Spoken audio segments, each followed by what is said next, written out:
देखिए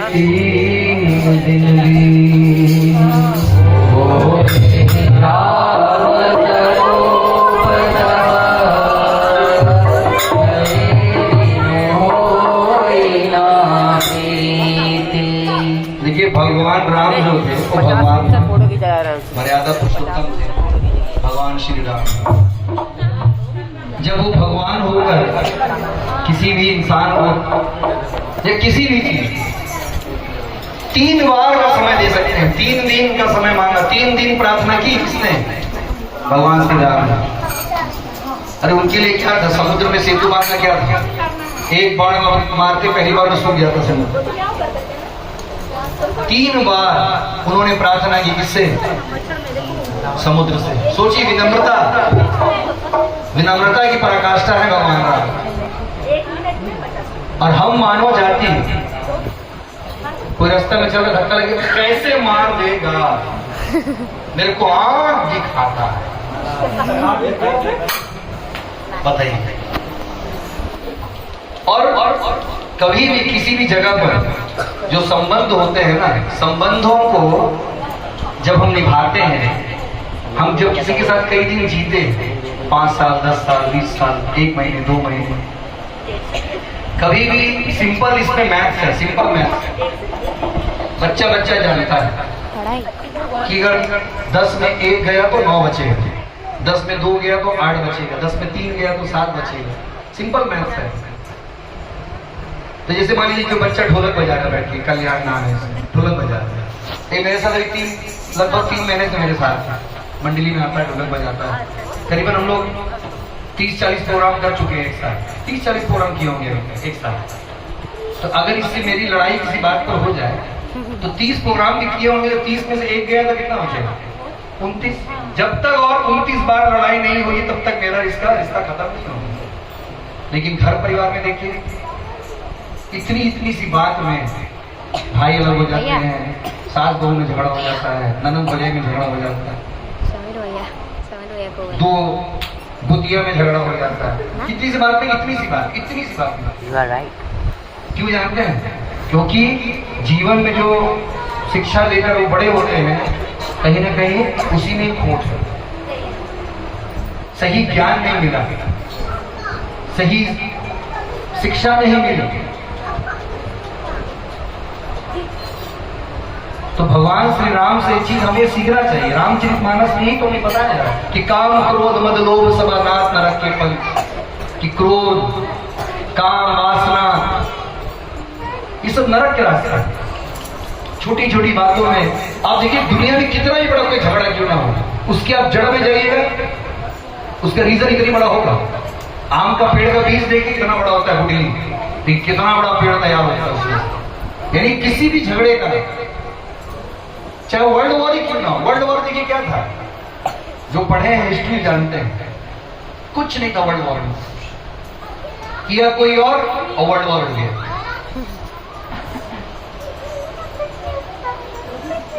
तो किसी भी रिश्ते को प्रिजर्व करना क्या है, उसको सुरक्षित रखना क्या है, बहुत कठिन नहीं है। क्या करना है? अपना जो अंदर में है ना, ईगो मीन्स ईगो, जिसको ईगो हुआ, सब जानते हैं कि रावण के अंदर अहंकार था, ईगो था, वो खत्म हो गया, उसका विनाश हो गया। लेकिन सब जानते हैं, लेकिन कोई नहीं जानता। सब ईगो में खत्म है, हर व्यक्ति ईगो में परेशान है। जो परिवार को अलग रह रहा है, उससे पूछिए वो खुश है क्या? एक व्यक्ति बता दीजिए दुनिया में जो प्रसन्न हो, जो खुश है बहुत। मैं परिवार से अलग हो गया, बहुत खुश हूँ, और लड़ रहा होगा। अब हस्बैंड वाइफ लड़ रहा, जिसका लड़ने का आदत है ना, वो हर जगह लड़ेगा। जब उसका दूसरों से लड़ाई खत्म हो जाएगा, वो अपनों से लड़ेगा। क्यों? उसका आदत है क्या? लड़ने का आदत है। आप क्या सोचते हैं, हमारे देश में हम इंडिया पाकिस्तान से लड़ाई करना बंद कर दो तो सब बंद हो जाएगा, फिर हम आपस में लड़ेंगे? क्योंकि हमारी फितरत है लड़ाई करने, त्याग नहीं कर पा रहे हैं। जो व्यक्ति इस चीज पर क्या कर लिया, नियंत्रण कर लिया, जो इस चीज को समझ लिया, वो हर चीज से अपने जीवन में क्या करेगा, अच्छा जीवन जी के चला जाएगा। इसलिए आपकी तरफ से कभी भी चेष्टा नहीं होनी चाहिए कि मैं किसी झगड़े का कारण ना बनूं, मुझसे कोई गलतियां ना हो, मैं कोई गलती ना करूं। अब बताइए जिस जगह, जिस क्षेत्र में, जिस भारतवर्ष में राम जैसा चरित्र हो, घर घर में राम का नाम लिया जाता है, उस देश में भी औरंगजेब की संतानें आज भी जीवित हैं। बस फर्क एक कोटी का लगा के घूमते हैं। औरंगजेब से कम थोड़ी, जो रिश्ते नहीं निभाना चाहता औरंगजेब की संतान होगा, वो राम की संतान तो नहीं होगी। राम ये आपको नहीं सिखाते, वो औरंगजेब की संतान। मैं तो व्यासपीठ से बोल सकता हूँ। औरंगजेब ने अपने भाई का गला काट कर तस्वीर में अपने पिताजी को सौंप दिया था, ये देख लो ये भाई है मेरा। अब आपको क्या बोला है, अगर शांत नहीं रहोगे तो आपको भी ऐसी कर दूंगा मैं। और एक तरफ वो देश है, वो भाई था जिसने अपने भाई की खड़ाऊ लेकर राजगद्दी पर रखकर शासन किया। तो हम किसकी संतान है, राम की कि औरंगजेब की? राम की। लेकिन 99% लोग इस बात को मानते हैं। अब वो ऐसा नहीं है, तो मान लीजिए ना औरंगजेब है, क्यों राम की पूजा करते हैं? छोड़ दीजिए राम की पूजा करना। जय श्री राम बोल के किसी से लड़ना बहुत आसान है, लेकिन राम के चरित्र को मानकर अपने परिवार में ही जीना सबसे कठिन है। तब तो नहीं जीना चाहिए। क्यों करते राम की पूजा? मत चाहिए हनुमान जी का मंदिर, मत लगाइए टीका। जो भाई भाई के लिए नहीं जी सकता उसको तो राम की पूजा करना ही नहीं चाहिए। उसका कोई हक नहीं है राम के ऊपर। मैं तो बोलता हूं कि उसको राम की कोई कृपा नहीं मिलेगी। जो भाई भाई के लिए त्याग कर सकता है उसी को राम की कृपा मिलेगी, नहीं तो उल्टा रिएक्शन हो जाएगा। राम की पूजा तो कम से कम छोड़ देगा, हनुमान जी गदा चलाएंगे तो समझ में आएगा। ये राम जी महाराज से हमको सीखना है। हम अगर हमेशा रामायण कर रहे हैं, रामायण में जा रहे हैं, तो कम से कम ये सब छोटी छोटी बातें ध्यान में रखनी है। मैं क्या बोला, किसी भी चीज को तोड़ देना बहुत आसान है। कोई घर है, होटल है, बहुत बड़ा होटल, इतना दिल्ली में भी नोएडा में फ्लैट बनाया था जिसको गवर्नमेंट ने उड़ा दिया। बताइए उस फ्लैट को बनाने में कितना सा पैसा लगाया वो आदमी, लेकिन ऐसा लगा कि गलत था, बम लगा के 2 मिनट में सब पानी मांगा। बनाने में कितना समय लगा? राम जी को एक मर्यादा में जीवन जीने में कितना समय लगाते जीवन में? पूरा जीवन। हम लोग गांधी जी को बहुत गाली दे देते हैं, बहुत देते हैं। कोई आदमी गांधी जी को नहीं मानता, लेकिन मैं चैलेंज देके बोलता हूँ व्यासपीठ से, गांधी जी का जीवन जी कोई दिखा ले तो मैं उसकी गुलामी कर दूंगा। किसी को गाली दे देना बहुत आसान है, लेकिन खुद पर लागू करना बहुत। उन्होंने पूरा जीवन जिया लेकिन अहिंसा नहीं छोड़ा, चाहे कोई समय आया। और जो व्यक्ति सिद्धांतों पर जीता है ना, उसके जाने के बाद कुछ लोग उसको गाली जरूर देते हैं। क्यों? वो किसी का बात नहीं माना होगा ना, किसी की बात नहीं माना होगा, क्योंकि वो उसके सिद्धांत के रास्ते पर आया था, उसने नहीं माना। तो क्या किया? नहीं ये आदमी खराब है।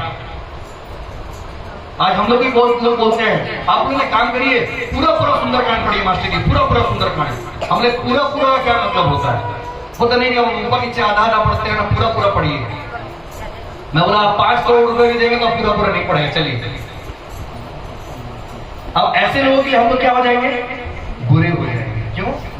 क्योंकि हम अपने सिद्धांत पर चल रहे हैं। हमने जिस तरह से मंडली शुरू की उसी के साथ चलेंगे, चाहे मंडली बंद ही ना करना पड़े, लेकिन कोई 5 करोड़ भी देगा तो वो पैसा नहीं पड़ेगा। जिस तरह से शुरू किया वैसे ही खत्म करेंगे, चाहे परिस्थितियां कुछ भी हो।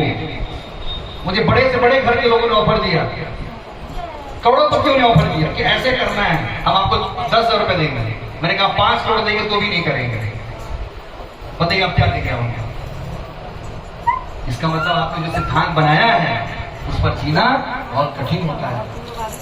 किसी की आलोचना कर देना, किसी को बोल देना ये बहुत सरल होता है, लेकिन उस पर जीना बहुत मुश्किल होता है। ना जाने कैसे कैसे प्रलोभन आपके सामने आएंगे, आपको लगे नहीं ये आदमी ना मुझे पूरा बोलने लगेगा, नहीं इसका बात सुन के मैं अपना सिद्धांत पलट देता हूँ, तो क्या हो जाएगा? आपका नाम पलटू राम हो जाएगा। रामचरितमानस हमें सिखाता है किस तरह से हम संगठन बनाते। राम जी तो संगठन के प्रेरक है ना, उन्होंने क्या बनाया जीवन में? संगठित बनाया, संगठन। देखिए घर से निकले क्या लेकर निकले? अपने छोटे भाई अनुज, किसको? लक्ष्मण को और माँ सीता भी। लेकिन धीरे धीरे धीरे धीरे लंका जाते हैं तो लाखों की सेना हो गई। अगर राम जी विग्रह पर भरोसा करते तो शायद किसी को नहीं छोड़ पाते। उन्होंने संयोजन पर भरोसा किया, संगठन पर भरोसा किया, संगठन को लेते लेते लेते आगे बढ़े। कितनी चुनौतियां उनके जीवन में आई, लेकिन उन्होंने कभी आदर्श को नहीं त्यागा, मर्यादा को नहीं त्यागा। इसीलिए हम राम जी की पूजा करते हैं, इसीलिए